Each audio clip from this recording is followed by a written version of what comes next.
Welcome to Raji's మహిళా సేన my YouTube channel. Please like, share, subscribe my channel. Rajeshwari pillar city అధికార ప్రతినిధి, Janasena party, Kakinada. Telugu రాజ్యం మరి యూట్యూబ్ ఛానల్ వాళ్ళు మరి గంగా సురేష్ బండారు గంగా సురేష్ గారితో ఒక ఇంటర్వ్యూ చేశారు.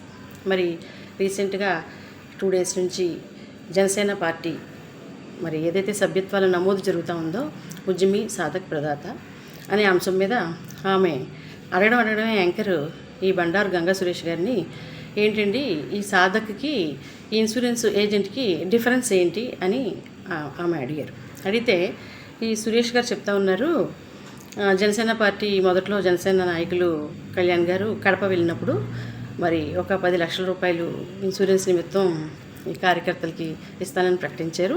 దాంతో అందరూ ఎగబడి ఆర్జీలు పెట్టుకోవడం మొదలుపెట్టారు. వీళ్ళు బర్డెన్ అయిపోయింది పార్టీకి, ఇవ్వలేకపోయారు. ఎందుకంటే కారణం అనేక మంది ఎక్కువ మంది చనిపోతూ ఉండేవాళ్ళు. ఇవ్వలేక ఇది ఒక టైంలో మానేద్దాం అనుకున్నారు. మరలానేమో ఇప్పుడు కొత్తగా దీన్ని 500 రూపాయలు కడితే 5 లక్షల రూపాయలు ఇన్సూరెన్స్ ఇచ్చేలాగా సాధక్ అని చెప్పేసి పెట్టారు.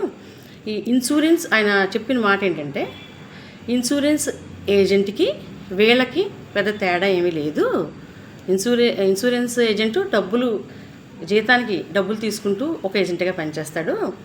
ఎవరైతే జనసేన కార్యకర్తలు సాధకగా పనిచేస్తున్న వాళ్ళు పాలేరుతనం చేస్తారు.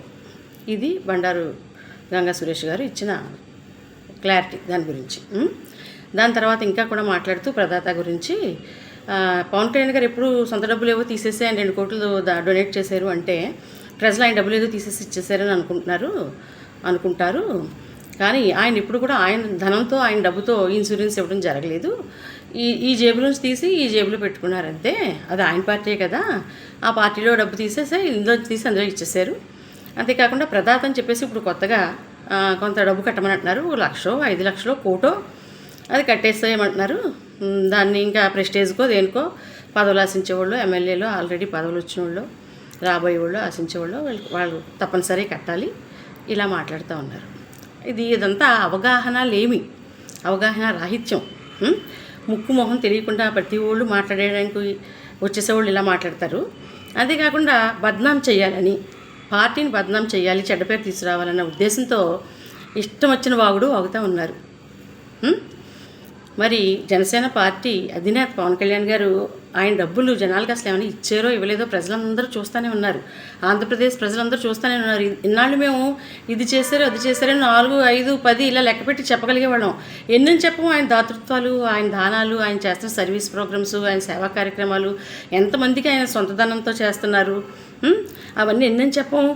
మీరు అతిశయోక్తి అనుకోండి. నేను ఒక జనసేన వీర మహిళగా కాకుండా ఇండివిజువల్గా ఒక మహిళగా కూడా చెప్తున్నాను. మేము కర్ణుని చూడలేదు, దాతృత్వానికి శిబి చక్రవర్తిని వెళ్ళి చూడలేదు, బలి చక్రవర్తిని వెళ్ళి చూడలేదు. కానీ దానానికి ఈ యుగంలో, ఈ కలియుగంలో పవన్ కళ్యాణ్ గారిని చూస్తున్నాం. ఇంతలాగా ఈ చెయ్య కుడి చెయ్య ఎడం చెయ్య లేకుండా ఆయన సంపాదన అంతా నా బిడ్డలకు ఉండాలనో, నా కుటుంబానికి ఉండాలో, మళ్ళీ వృద్ధాప్యంలో కూడా ఎవరికళ్ళకి ఖర్చులు అవసరం అవుతాయి కదా, దానికి ఏమన్నా పక్కన పెట్టుకోవాలనో కూడా అనుకోకుండా ఆయన యావత్ సంపాదన, యావత్ ఆస్తి ఒక్కొక్క టైంలో బ్యాంక్ బ్యాలెన్స్ నిల్ అయిపోయినా సరే ఆయన డొనేట్ చేస్తారని మేము వింటూ ఉంటాం పార్టీలో. అదే జరుగుతుంది కూడా. రోడ్లు అంటే, పిల్లలకి అంటే, మరి గిరిజనులకి అంటే, గ్రామాలకి అంటే, ఏది కావాలంటే అది ప్రభుత్వ పరంగా చేసే పక్కన పెట్టి ఆయన సొంత ధనంతో ఎంత చేసుకుంటూ వెళ్తున్నారో ప్రజలందరూ, ఆంధ్రప్రదేశ్ ప్రజలంతా చూస్తూనే ఉన్నారు. ఆంధ్రప్రదేశ్ ప్రజానీకం ఏమీ కూడా అవివేకులు కాదు. ఈ డబ్బులు ఇందులోంచి తీసి ఇందులోంచి పెట్టేసుకోవడానికి మీరు ప్రదాత రూపంలో కూడా డొనేషన్లు అవసరం అయ్యి ఇలాగ చేసేస్తున్నట్టుగా చెప్తున్నారు. ఏదన్నాను పవన్ కళ్యాణ్ అనే ఆయన దారి ఏంటంటే రహదారి, ఒకటే దారి, ఒకటే మాట. నీ ముక్కేదంటే ఆయన ఇలాగే చూపిస్తారు, అంతేగాని ఇలా చూపించరు. ఆయన డొనేషన్స్ కావాలంటే పార్టీకి డొనేషన్స్ కావాలి, పార్టీకి ఆర్థికంగా అవసరం అవుతుంది, చేయనని ఒక పిలిపిస్తే కుప్ప తెప్పలు పడిపోతాయి కోట్లు. ఆయన పార్టీకి అవసరమైతే డొనేషన్స్ తీసుకోవడం అనేది అది తప్పుడు విషయం కూడా కాదు. ఎన్నో పార్టీలు అలా కలెక్ట్ చేస్తారు, ఫండ్తోనే నడిపిస్తారు. కానీ ఆయన అటువంటి పిలుపు ఇవ్వడం కానీ అటువంటి డిమాండ్స్ చేయడం కూడా ఇప్పుడు చేయరు. కాబట్టి ఇలా డొంక తిరుగుడుగా ఏదో చెప్పి ఏదో ప్రదాతలని చెప్పేసి చేసేవలసిన అవసరం ఏం లేదు. అందులో కూడా మీకు తెలియకపోతే తెలుసుకోండి. ప్రదాత అంటే ఒట్టి ఆర్థికంగా డొనేషన్లు ఇచ్చేయడమే కాదు, దీనికి అవివేకం అని చెప్తున్నాం మిమ్మల్ని. గంగా సురేష్ గారు ప్రదాత అంటే ఆర్థికంగానే కాదు, మేధోపరంగా, సాంకేతిక పరంగా ఎటువంటి సపోర్టు జనసేన పార్టీకి పునాదులు బలపడడానికి ఇచ్చినా కూడా వాళ్ళు ప్రదాతగానే పరిగణిస్తారు. కాబట్టి డబ్బు ఒకటే, డబ్బు డబ్బు డబ్బు గ్రీడీ. పచ్చకావలలోడికి కళ్ళు లోకం అంతా కూడా పచ్చగా కనిపిస్తుంది. డబ్బులతోనే మీరు ప్రతిదీ కొలిచే వాళ్ళకి అలాగే కనిపిస్తుంది. కానీ ఇక్కడ జనసేనని అభిమానించి వచ్చేవాళ్ళు వాళ్ళు ఆ పార్టీ సభ్యత్వం తీసుకుని జనసేన కార్యకర్తగా ఒక ఉద్యమిగా ఉండడానికి ఎంతో సంతోషంతో గర్వంతో ముందుకు వస్తారు. అలాగే మరింత మందిని చేర్చి సాధకులుగా ముందుకు వస్తారు.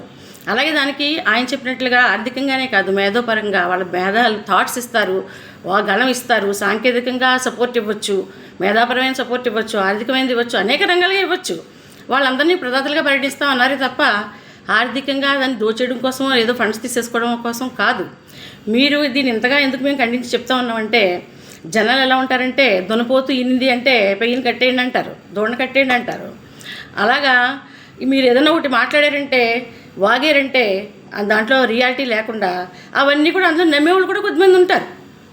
కాబట్టి ఈ చెడుని లేకపోతే రాంగ్ ఇన్ఫర్మేషన్ని మీరు స్ప్రెడ్ చేయడం కోసం, పార్టీని బదనాం చేయడం కోసం కంగణం కట్టుకున్న మాట్లాడుతున్న వర్గానికి చెందిన వ్యక్తులని మీరు మాకు తెలుసు. కాబట్టి ప్రజలకు కూడా నేను క్లారిటీ ఇస్తున్నాను. ఇలాంటి యొక్క సమాచారాలని ప్రజలు ఏమాత్రం విశ్వసించరు. అయినా కూడా నేను అప్పీల్ చేస్తున్నాను, నేను రిక్వెస్ట్ చేస్తున్నాను ప్రజలందరికీ, ఆంధ్రప్రదేశ్ ప్రజలకి.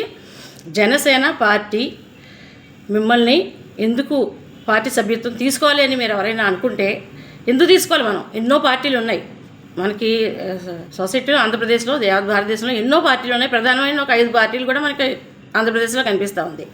జనసేన పార్టీని ఎందుకు మీరు ఎంచుకోవాలి అంటే, జనసేన పార్టీ అధినేత కేవలం ప్రజా సంక్షేమం కోసం, రాష్ట్ర సంక్షేమం కోసం కంకణం కట్టుకున్న నాయకుడు.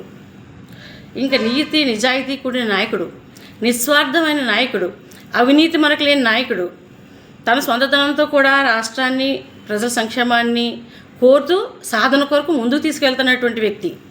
కాబట్టి అందరూ భావించినట్టుగా insurance is a second priority, second step, అది second matter. First of all Janasena సభ్యత్వాన్ని కట్టమని నేను మహిళలకి, ఒక మహిళగా మహిళా లోకానికి, ఆంధ్రప్రదేశ్ మహిళానికానికి, ఆంధ్రప్రదేశ్ ప్రజలకి తీసుకోవాల్సిందిగా ఎందుకు అభ్యర్థిస్తూ ఉన్నాం, కోరి ప్రార్థిస్తూ ఉన్నాము అంటే, ఇటువంటి నాయకుడు ఆంధ్రప్రదేశ్ని ఒక దిశ నిర్దేశించి శాంతియుతంగా పరిపాలన సాగిస్తూ, మరి మనకి రాజధాని లేని ఆంధ్రప్రదేశ్ని మరి ఆర్థికంగా చితక్కొట్టేశారు.